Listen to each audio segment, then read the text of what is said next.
If you are considering taking a hardship distribution from your retirement plan, my natural instinct is to say, don't do it.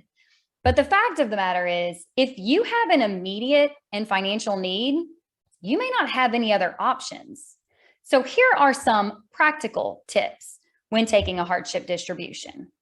Number one, make sure it's even an option with your employer. Most do allow for hardship distributions, but they're not required to. Number two, consider taking a loan first. The advantage of the loan is you can pay yourself back. Not all employers allow for loans, but many do, and it's worth asking the question.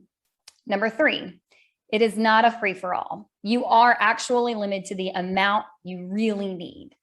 Number four, not all hardship distributions are created equal.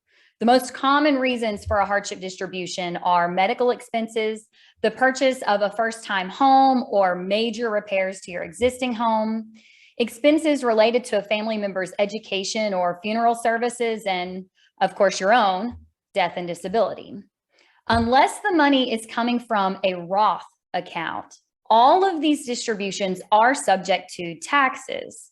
Some of them may even be subject to an additional 10% penalty. Education-related expenses, a first-time home purchase, these all may carry that additional 10% penalty. Now, medical expenses, death, and disability may not. Given that, we recommend you carefully review the withdrawal form. You will have the option to automatically withhold the taxes and penalties from the distribution. Chances are, if you have an immediate financial need now, the last thing you need is a big tax bill in the spring. Unless, tip number 6, some of your account is from Roth or after-tax money. The long-term tax advantages of the Roth are not to be overlooked. However, if you are really in a bind now, choosing to take the distribution from your Roth account may actually save you taxes in a time when you really need it.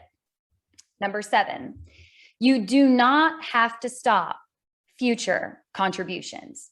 This is new and just became effective in 2019. And chances are, if you took a hardship prior to 2019, your contributions were automatically stopped. So go back and check your account and make sure you're actually saving. We run into people all the time who think they are, but aren't because they took a hardship. Also, if you're taking one now, make sure you communicate with your HR department and let them know that you're not required to stop future contributions and you intend to continue saving. And finally, number 8, how old are you and are you still working?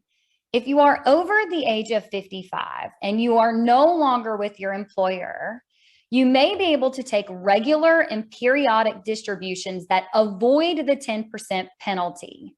This is called the rule of 72T, and it's something you want to ask about.